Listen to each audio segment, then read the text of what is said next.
견뎌낼 수가 있는 것입니다. 신앙의 기초, 가장 중요한 신앙의 기초가 무엇일까요? 그것은 내가 무엇을 믿고 있는가라고 하는 그 신앙 고백이 될 수가 있습니다. 자신의 입술로 올바른 신앙 고백을 할 수 있는 사람과 그렇지 못한 사람의 신앙생활은 차이가 날 수밖에 없습니다. 그래서 하나님께서 나를 사랑하시고 하나님께서 나의 구원을 확증해 주셨고 하나님 때문에 내가 모든 면에서 하나님의 보호를 받고 그래서 장차 하나님 때문에 천국에 가는 은혜를 입게 되었다. 어떤 식으로든 이러한 신앙 고백이 확고한 사람은 신앙생활에 있어서 그 내용이 달라지는 것입니다. 그런데 하나님이 계신 건가? 불교의 부처님이나 기독교의 하나님이나 똑같은가? 설왕설래하고 거기에 대한 확신이나 고백이 없이 신앙생활을 하게 되면 어떻게 되겠습니까? 이것 조금 해보다가 포기하고 저것 조금 해보다가 포기하고 제대로 된 신앙생활이 할 수가 없겠죠. 그래서 사도 바울은 마음으로 믿어 의에 이르고 입으로 신하여 구원에 이른다. 마음으로 믿은 것을 입으로 시인하는 것이 중요하다라는 말씀하고 있는 거죠. 입으로 시인하는 게 뭡니까? 신앙 고백이죠. 그래서 누군가가 우리에게 당신은 도대체 뭘 믿고 교회 다닙니까? 이렇게 물어보면 우리가 그거에 대한 대답을 항상 가지고 있어야 돼요. 그래서 베드로전서 3장 15절에 보면 너희 속에 있는 소망에 관한 이유를 묻는 자들에게 대답할 것을 항상 준비하되 이렇게 말했습니다. 대답할 것을 항상 준비해라. 내가 믿는 예수님은 어떤 분이신가? 나는 무엇을 믿고 있는가? 그것에 대해서 우리가 항상 대답할 말을 가지고 있어야 한다는 것입니다. 오늘 본문에서 예수님은 제자들에게 너희는 나를 누구라 하느냐? 이렇게 묻고 계십니다. 그런데 사실 그 질문이 오늘 우리에게 동일하게 똑같이 질문하고 계신다고 여러분 믿으시기 바랍니다. 여러분은 너는 누구를 믿고 있느냐? 너는 나를 누구라고 믿고 있느냐? 그렇게 질문할 때 무엇이라고 대답하시겠습니까? 오늘 말씀을 통해서 신앙 고백의 중요성 그리고 그 의미들을 살펴보고 은혜를 나누는 시간이 될 수 있겠습니다. 예수님께서 빌립보 가이사랴 지방에 이르렀을 때 제자들에게 물었습니다. 옛날 성경에는 가이사랴 빌립보 이렇게 번역했는데요. 빌립보에 있는 가이사랴, 빌립보가 좀 넓은 지방이고 거기 안에 있는 가이사랴 지방을 말하는 것이죠. 그곳에서 사람들이 인자를 누구로 하느냐? 그렇게 제자들에게 물었습니다. 예수님께서 왜 갑자기 이런 질문을 하셨을까? 궁금증이 생기지 않습니까? 저만 궁금증이 생긴가 봐요. 근데 성경을 읽으면서 항상 궁금증이 있어야 돼요. 왜 이 말씀 하셨지? 왜 하필이면 이때 이 이야기를 하셨지? 그런 것이 필요합니다. 두 가지를 말할 수 있는데 하나는 지금까지 예수님께서 공생애를 해오시면서 제자들에게 자신이 누구인지를 묻지 않았습니다. 그런데 오늘 그것을 묻는 것입니다. 그리고 이 이후에는 어떻게 됐냐면 지금부터는 예루살렘에 올라가서 내가 고난을 받고 죽을 것이라고 해요. 그러니까 지금까지는 예루살렘은 절기를 지키기 위해서 올라가셨어요. 그런데 이제부터는 예루살렘에 죽으러 올라가시는 거예요. 지금까지는 예수님께서 이 땅에 하나님 나라가 무엇인지를 보여주기 위해서 사역하셨어요.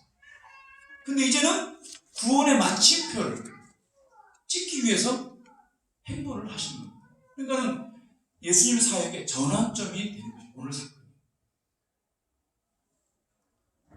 그래서 이 오늘 사건을 통해서 예수님이 본격적으로 고난의 길을, 십자가 길을 걸어가기로 작정하신 것입니다. 그때 이 말씀을 물어보는 것이죠. 그래서 여기에 대한 제자들의 대답의 여부에 따라서 달라지는 거죠. 또 한 가지는 지역적인 특징이 있었습니다. 가이사라는 곳은 갈릴리에서 갈릴리 호수에서 북동쪽으로 한 40km 정도 떨어진 곳인데요. 헬몬산 자락에 있습니다. 헬몬산은 굉장히 높은 산입니다. 백두산보다 조금 높습니다. 그래서 거기는 만년설이 있는데요. 거기서 흘러내려오는 물이 가이사를 지나서요. 갈릴리 호수를 이루게 되고, 갈릴리 호수에서 나온 물이 요단강을 이루게 되고, 그 요단강이 사해로 흘러가게 되죠. 그러니까는 이스라엘의 가장 북쪽에 있다, 이 말을 하고 싶은 거죠. 가장 북쪽에 있는 거죠. 그런데요, 이 지명에서 가이사라라고 있습니다. 가이사라라는 말은 가이사라는 말입니다. 가이사는 뭡니까? 황제죠. 가이사 아구스토가 자기를 가이사, 시저, 영어로 시저죠. 그렇게 자기를 황제라고 이름을 취할 때 가이사라는 것은 황제라는 뜻하는 겁니다. 그래서 이 가이사 황제를 기념해서 세운 마을이 바로 이 가이사라입니다. 똑같은 이름이 지중해에 있는 항구 도시에도 있죠. 가이사라. 같은 의미로 세운 도시입니다. 그 당시에 그 동네에는 황제를 숭배하는 정말 큰 신전이 있었다고 합니다. 지금도 그 터가 남아 있습니다. 그래서 당시에 그 주변 사람들, 특별히 가이사라는 호칭이 남겨진 도시들은 인사말 자체가 가이사는 우리의 주님입니다. 이걸 통용하는 인사말을 썼다는 거예요. 우리는 인사말이 없습니다. 안녕하십니까? 이게 인사말이죠. 식사하셨습니까? 이게 인사말이죠. 그걸 그렇게 인사하는 것은 그만큼 그것을 중요하게 여기는 거죠. 그런데 가이사는 우리 주님이시다. 이렇게 말했던, 인사했던 그런 동네에서 예수님께서 물어보는 거예요. 사람들이 나를 누구라 하냐? 인자를 누구라 하냐? 그러니까 황제를 신으로 숭배하는 그런 사람들, 또 유대인들, 그런 배경을 가지고 지금 물어보는 것이죠. 그런데 제자들이 뭐라고 대답하냐면, 더러는 세례 요한, 더러는 엘리야, 어떤 이는 예레미야나 선지자 중에 하나다. 지금 사람들이 말하는 분들은 누굽니까? 일반 사람들은 아니죠. 사람들이 존경하는 사람들이에요. 선지자들, 특별히 엘리야, 능력을 행하는 사람, 하늘에서 불을 내려서 제단을 태우고 그렇게 했던 능력의 사람, 기도했더니 하늘에서 비가 내리는 그런 능력의 사람, 또 예레미야 같은 그런 예언하는 사람, 세례 요한처럼 말씀을 전파하는 사람, 이런 사람으로 예수님을 이야기했습니다. 보통 사람들, 일반 사람들이 그렇게 말하는 것을 어떻게 보면 당연할 수도 있는 거예요. 사실 제자들도 그렇게 생각했거든요. 예수님은 탁월한 납비다, 탁월한 선생입니다. 그렇게 알고 따라다녔습니다. 오늘날도 많은 사람들이 예수님을 그렇게 생각합니다. 4대 성인 중에 한 사람입니다. 소크라테스나 공자나 석가모니, 이런 훌륭한 분들, 그런 분들 인간적으로 보면 참 훌륭한 분들이잖아요. 그런 훌륭한 분 중에 한 사람입니다. 도덕적으로, 지식적으로, 지혜적으로 훌륭한 사람입니다. 심지어 교회 나오시는 분들 중에도 예수님을 그 정도로 생각하는 분들이 많이 계세요. 그래서 교회 왜 나오는가? 자기 인격 수양을 위해서, 좋은 말씀을 드리고 마음의 평안을 얻으려고. 왜 그렇게 생각합니까? 예수님에 대한 잘못된 지식을 갖고 있기 때문이죠. 다시 말하면 예수님을 잘못 알기 때문입니다. 잘못 알면 잘못된 신앙 고백을 할 수밖에 없는 것입니다. 이 말씀 듣자 예수님은 제자들에게 재차 묻습니다. 그러면 너희는 나를 누구라 하느냐? 사실 예수님께서 이 질문을 하기 위해서 앞에 말을 한 거죠. 제자들은 과연 나를 어떻게 생각할까? 옛날처럼 똑같이 일반 사람들이 생각하는 것처럼 베드로, 요한이나 엘리야로 생각할까? 너희는 나를 누구라 하느냐? 그렇게 제자들에게 부르는 거죠. 그때 제자들을 대표해서 베드로가 나서서 대답하죠. 주는 그리스도시요 살아계신 하나님의 아들이십니다. 주는 그리스도시요 살아계신 하나님의 아들. 옛날에는 우리 교회 다니는 성도들 1990년대 후반 2000년대 사이에는 많은 사람들이 차 뒤에다가 물고기 모양의 그런 표식을 이렇게 붙여놨어요. 저 사람은 교회 다니는 사람이구나. 요즘은 신기하게 그런 표식이 많이 없어졌어요. 그걸 저는 안타깝게 생각합니다. 그 물고기라는 말, 익투스라는 말인데요. 이 주는 그리스도시요 살아계신 하나님의 아들입니다. 이 달락달락의 첫자를 이렇게 해서 떼어가지고 한자 한자 붙이면 익투스라는 말이 되거든요. 그건 물고기라는 말입니다. 그래서 물고기 모양을 붙이고 다니면 저 사람은 말을 안 해도 기독교인이다. 그래서 옛날에 정말 로마의 그 핍박이 너무너무 심했을 때 경기장에서 사람들이 죽고 감옥에 갇히고 그래서 지하 동굴을 파고 살고 이랬을 때 자기가 그리스도인이라는 것은 땅바닥에다 그냥 이렇게 물고기를 그리면 그리스도이다. 저 사람 그리스도인이구나. 그걸 알려줬던 그런 표식이거든요. 그 말이 그것이 어디서 나왔냐? 오늘 말이 베드로의 고백에서 나왔죠. 이 베드로의 고백에는 중요한 두 가지 신앙 고백이 담겨져 있습니다. 첫 번째는 뭐냐면 예수님은 그리스도이시다라는 것입니다. 예수님은 그리스도시다. 그리스도란 말은 기름 부음 받은 자라는 뜻이죠. 그 언어, 그 헬라 언어의 그 언어 그대로 말하면 기름 부음 받은 자다라는 뜻입니다. 구약에 있어서 기름 부음 받은 사람들은 세 종류 사람이었습니다. 왕, 그리고 제사장, 그리고 선지자. 그들을 세울 때 기름을 부어서 세웠습니다. 임명을 했습니다. 그런데 이 기름 부음 받은 자는 바로 이 세 가지를 다 통틀어서 말하는 사람인데 구약에서는 그 사람을 메시아라고 불렀습니다. 구약에서는 메시아, 그래서 신약에서는 그것을 그리스도라고 부르게 된 거죠. 주는 그리스도시오라는 말은 바로 구약에서 말씀하셨던 조상들로부터 해서 계속해서 예언하시고 약속하셨던 그 메시아, 그분이 바로 예수입니다. 이렇게 고백하는 거죠. 그런데 그 메시아는 다윗의 혈통으로부터 난다고 했거든요. 그래서 이 고백은 뭐냐면 신앙 고백에 있어서 예수님의 어떤 인성을 조금 강조하는 부분이 있죠. 예수님의 인간의 몸으로 입고 이 땅에 오셔서 우리 죄를 용서하시는,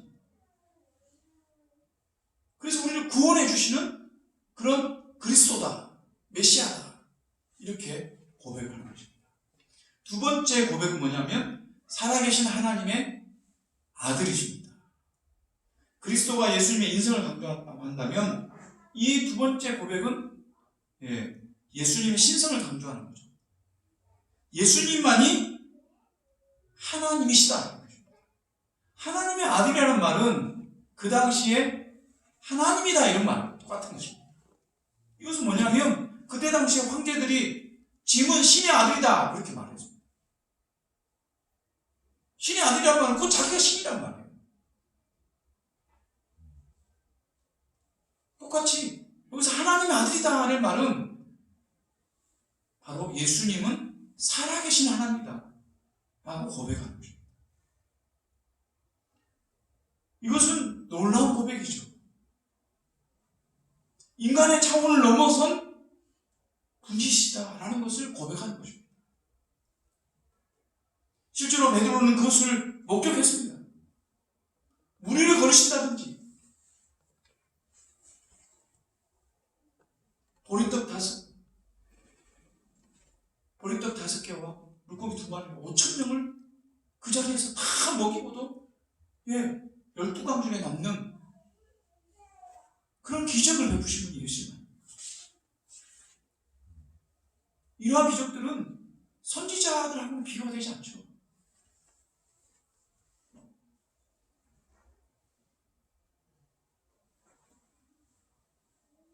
그래서 이 베드로의 고백은 너무나 중요한 고백입니다. 사실 이 고백은 베드로만의 고백이 아닙니다. 그 자리에 있었던 제자들의 고백. 그런데 여기서 우리가 분명히 알아야 할 것이 있습니다. 너희는 나를 누구라 하느냐? 이 질문이 제자들에게만 하시는 질문이 아니라는 겁니다. 오늘 이 말씀을 읽고 듣는 모든 사람에게 동시에 예수님께서 묻고 계십니다. 사랑하는 여러분은 무엇이라고 대답하시겠습니까? 태호가, 너는 나를 누구라 하느냐?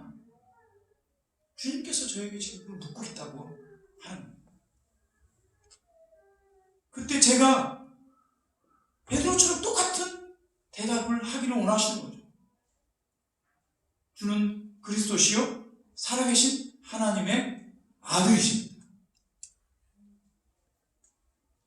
이런 분명한 대답을 우리 속에서 저 깊은 곳에서 진실한 마음으로 고백을 할 수 있다고 한다면 그 사람은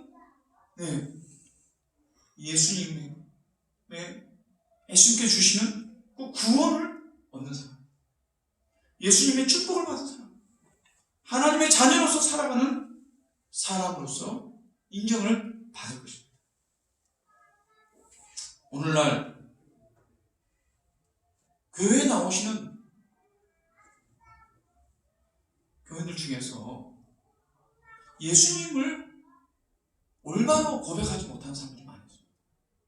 그러니까 예수님을 믿는 이유가 무슨 병을 고친다든지 어떤 자기 문제를 해결하든지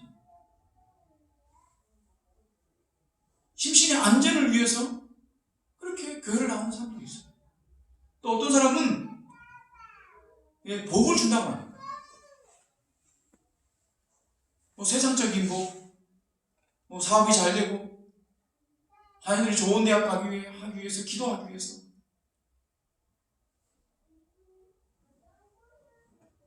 요즘은 유학을 가면 미국이나 유럽 같은 교회 유학을 가면 교회를 많이 나갑니다. 왜냐하면 한인들이 가장 따뜻하게 돌봐주는 곳이 교회라고 하더라고요. 교회 가면 한인들 중에서도 크리스찬들이 그 유학생들을 잘 돌봐줍니다. 그러니까 무조건 교회 가는 게 제일 빨리 그 지역에서 정착할 수 있는 그 방법 중에 하나라고. 요즘은 조금씩 변형이 조금씩 변화가 있기는 합니다만 오랜 시간 동안 그랬습니다. 근데 그것도 뭐냐면 어떻게 보면 나쁜 것이 아닙니다. 그렇게 해서 예수님을 만나면 그렇게 교회를 갔다가 예수님 만나면 그것만큼 좋은 일이 어디 있겠습니까? 그런데 그것만을 목적으로 교회를 가게 되면 그 사람 안에는 올바른 신앙 고백이 있을 수가 없는 것이죠. 사랑하는 여러분, 다른 사람이 예수님을 어떻게 생각하는가? 그게 중요한 게 아닙니다. 오늘 내가 예수님을 어떻게 생각하는가? 내가 예수님을 어떻게 고백하는가? 그것이 중요한 것이죠. 다윗은 시편 23편에서 여호와는 나의 목자시니 내게 부족함이 없습니다. 이렇게 고백을 했어요. 다른 사람들이 고백하는 건 달라요. 다윗이 자기가 체험한 그 하나님을 고백하는 거예요. 자기가 목동으로 있을 때 양들을 지키기 위해서 사자나 여우들, 늑대들 막 싸우면서 그렇게 양들을 지키는데 하나님께서 자기를 지켜주셨다. 그렇게 고백해요. 그러니까 여호와는 나의 목자시니 자기의 경험이죠. 목자가 양을 지키는 것처럼 자기를 그렇게 지켜주셨다. 그래서 내게 부족함이 없습니다. 또 시편 62편에서는 하나님은 자신의 힘이고 자신의 자랑이고 온 마음을 다해서 사랑하는 분이라고. 나의 힘이요 나의 자랑이시다. 나의 힘의 원천이라는 거죠. 내가 살아가야 될 그런 이유의 원천이 되신 거예요. 시편을 기록한 사람 중에 아삽이라는 시인이 있습니다. 아삽은 하나님을 이렇게 노래했습니다. 하늘에서는 주 외에 누가 내게 있으리요? 땅에서는 주밖에 내가 사모할 이 없나요? 이 땅에서 주밖에 내가 사모하지 않습니다. 모세는 이렇게 고백했습니다. 여호와는 나의 힘이요 노래시며 나의 구원이시로다. 그는 나의 하나님이시니 내가 그를 찬송할 것이요 내 아버지 하나님이시니 내가 그를 높이리라. 여러분은 우리 예수님을 어떻게 고백해요? 예수님을 생각하면 무엇이 떠오릅니까? 예수님은 나를 위해서 십자가에 죽어주신 나를 가장 사랑하시는 분이시다. 이게 내 고백이 될 수가 있어요.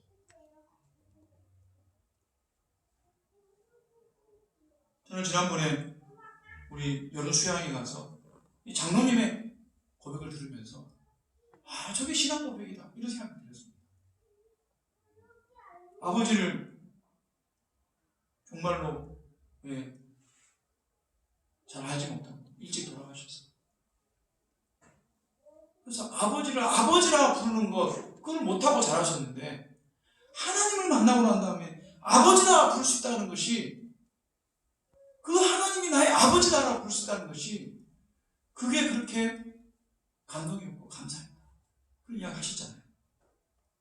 그게 신앙 고백입니다. 하나님은 나의 아버지시다. 나의 모든 치료, 필요를 채우시고 나의 힘이 되어주시고 나를 이끌어주시고 나를 안아주시는 분 그분이 나의 아버지 아닙니까? 그분이 나의 하나님이다. 이런 고백이 진짜 신앙 고백이죠. 여러분에게도 이런 신앙 고백이 있을 줄 믿습니다. 만약 그런 신앙 고백이 없다고 한다면 여러분 베드로가 한 그 고백을 되뇌시기 바랍니다. 그래서 믿으시기 바랍니다. 그러면 진짜 하나님 만나고 예수를 만나고 진짜 내 입술로 고백하는 그런 신앙 고백이 나올 줄 믿습니다. 베드로가 대답합니다. 주는 그리스도시요 살아계신 하나님의 아들이십니다. 그때 예수님께서 이 베드로에게 이렇게 이야기합니다. 바요나 시몬아. 바요나라는 말은 뭡니까? 요나의 아들 시몬아. 베드로의 원래 이름이 시몬이에요. 바요나 시몬아 내가 복이 있도다. 이를 내게 알게 한 이는 혈육이 아니요 하늘에 계신 내 아버지십니다. 내가 복이 있도다. 너가 진짜 복이 있구나. 이렇게 축복을 하는 것이죠. 왜요? 베드로가 진짜 바른 신앙 고백을 했거든요. 예수님이 듣고자 했던 그 신앙 고백을 한 겁니다. 이 신앙 고백을 듣고 난 다음에 예수님께서는 장차 될 일을 이야기합니다. 이제 내가 예루살렘 올라가게 될 것이고 장로들과 종교지도자들에게 고난을 받게 될 것이다. 그리고 십자가에 못 박혀 죽게 될 것이다. 그러나 걱정하지 마라. 내가 다시 올 것이다. 이 이야기를 3번씩 반복을 하면서 진짜로 예루살렘으로 올라갑니다. 그러니까 이 베드로의 고백, 제자들의 이 고백이 예수님께서 그동안 제자들에게 가르쳤던 그 결과물이라는 거죠. 그러니까 얼마나 축복해 주시지 않겠습니까? 그래서 이 신앙 고백이 중요한 것입니다. 이 신앙 고백이 왜 중요한가? 우리 3가지 측면에서 한번 보면 좋겠습니다. 우리 18절, 19절 말씀을 같이 한번 읽으면 좋겠는데요. 18절, 19절 말씀 같이 한번 읽겠습니다. 시작. 또 내가 내게 이르노니 너는 베드로라. 내가 이 반석 위에 내 교회를 세우리니 음부의 권세가 이기지 못하리라. 내가 천국 열쇠를 내게 주리니 내가 땅에서 무엇이든지 매면 하늘에서도 맬 것이요 내가 땅에서 무엇을 풀면 하늘에서도 풀리리라 하시고. 오늘 이 예수님께서 이 신앙 고백을 듣고 난 다음에 베드로에게 해주신 말씀. 근데 세 가지로 말할 수 있죠. 내가 이 반석에 교회를 세우겠다. 음부의 권세가 이기지 못하게 하겠다. 내가 천국 열쇠를 내게 주겠다. 이 말이죠. 신앙 고백이, 바른 신앙 고백이 중요한 첫 번째 이유가 천국에 들어가는 열쇠이기 때문이다. 베드로의 명확하고 확신 있는 이 신앙 고백인 내가 천국 열쇠를 내게 주겠다 라고 말씀하시는 그 기초가 된 것이죠. 내가 천국 열쇠를 내게 주겠다. 왜요? 이런 신앙 고백을 했기 때문입니다. 물론 이 천국 열쇠가 뭔가 누구에게 주신 것인가 이거에 대해서는 할 말이 많습니다. 천주교인들은 베드로에게만 주셨다. 그래서 베드로가 천국 열쇠를 가지고 있고 베드로가 기도해준 그 사람 살아나고 그 사람 죽고 천국 가고 천국 못 가고 이렇게 주장을 해요. 그래서 그 후손인 교황들이 천국 열쇠를 지금 가지고 있다는 거예요. 그래서 교황이 사람을 죽이기도 하고 살리기도 하는 거예요. 그래서 면죄부를 팔았잖아요. 교황이 사인한 것을 돈을 주고 사면 죄가 용서받는 거예요. 그런데 그것이 아닙니다. 베드로의 이 신앙 고백이 천국 열쇠라는 것이지 베드로가 천국 열쇠를 가진 것이 아니라는 겁니다. 할 말이 많이 있지만 오늘은 그 문제는 다루지 않겠습니다. 한 가지 분명한 것은 뭡니까? 바른 신앙 고백이 천국에 들어가는 열쇠라고 하죠. 마태복음 10장 32절에 누구든지 사람 앞에서 나를 시인하면 나도 하늘에 계신 내 아버지 앞에서 그를 시인할 것이고 내가 만일 내 입으로 예수를 주로 시인하며 또 하나님께서 그를 죽은 자 가운데서 살리신 것을 내 마음에 믿으면 구원을 받으리라. 이게 신앙 고백이죠. 사람들 앞에서 하나님이 어떤 분이신가, 예수님이 어떤 분이신가 그것을 고백하면 나도 하늘 아버지 앞에서 너를 천국 백성이라고 확인해 주겠다. 만약 예수님을 주로 시인하고 그가 부활한 것 그것을 믿으면 구원을 받는다. 신앙 고백이죠. 올바른 신앙 고백이 왜 중요합니까? 잘못된 이단이나 마귀의 유혹이나 그런 어떠한 박해와 그러한 방해에도 불구하고 우리는 끝내 천국까지 갑니다. 다시 말하면 음부의 권세가 결코 우리를 침범하지 못한다고 하는 것입니다. 믿으시기 바랍니다. 우리가 바른 신앙 고백을 하고 있으면 여러분 어떤 세상도 사단도 악한 영들도 우리가 오후 예배 때 이 세 가지 악의 삼일체를 배우고 있잖아요. 사탄과 짐승과 선지자 거기서부터 나오는 악한 영들 그들과의 싸움에서 결코 지지 않는다. 우리를 넘어뜨릴 수 없다는 겁니다.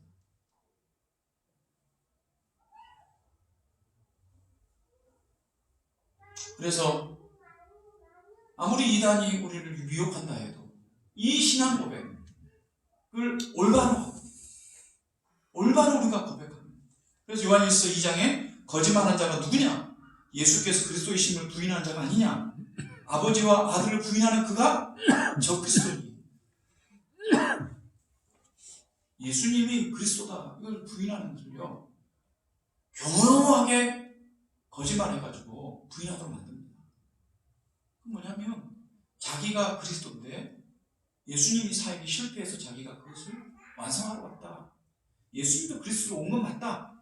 그런데 사역을 실패했다. 이렇게 이야기하면서 예수님이 그리스도의 예심을 부인하게 만듭니다. 살아계신 하나님이신 것을 부인하게 만드는 거죠. 이런 미혹에서 우리를 지켜주신다.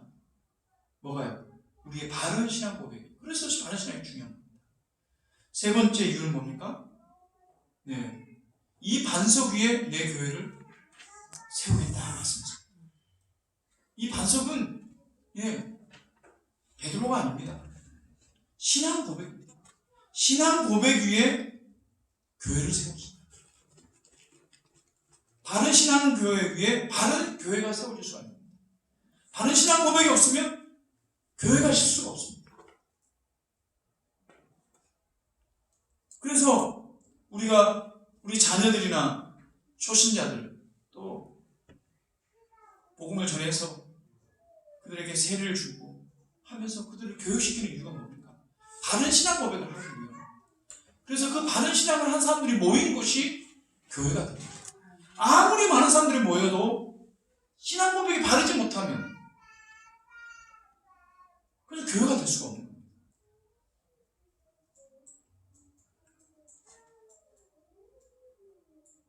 말씀을 맺겠습니다. 베드로의 신앙 고백을 우리가 보면서 이 신앙 고백이 왜 중요한가? 그것을 우리가 살펴봅니다. 예수님이 누구신지 이 신앙 고백을 통해서 우리가 바로 알아야겠죠. 또 이런 신앙 고백을 하면서 정말 내가 고백한 대로 믿고 있느냐? 그것을 우리가 또 점검을 해봐요. 그와 더불어서 우리 삶 속에서 우리가 신앙 고백한 대로 살고 있느냐? 사랑하는 성도 여러분, 그 예수님을 우리가 성경에 가르친 대로 바르게 고백하고 또 그 고백한 대로 살아가는 저와 여러분 되시기를 주님으로 축원합니다.